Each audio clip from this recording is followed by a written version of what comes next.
ஒரு ரிவெட் நம்ம ஒரு ரிவெட் கொஞ்சம் ஒரு 4-5 ரிவெட்டை ஆணியை கழட்டினா ஒன்றும் பிரச்சனை இருக்காது. இதில் ஃப்ளைட் பறந்துட்டு தான் இருக்கும். ஓகேங்களா? இப்போ வந்து கொஞ்சம் கொஞ்சமாக நம்ம ரிவெட்டை கழட்டிகிட்டே இருந்தால், ரிவெட்னா ஸ்பீஷீஸ் தானே, கரெக்டாக?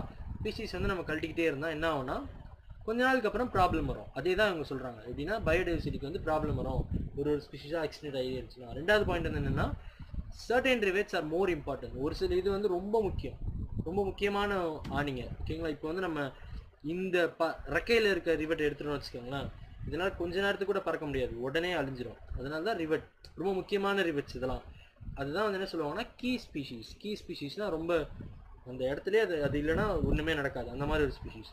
அந்த ஸ்பீஷீஸ் நம்ம எடுத்துட்டோம்னா அந்த எக்கோசிஸ்டமே கொலாப்ஸ் ஆயிரும். அதான் அவங்க சொல்கிறாங்க.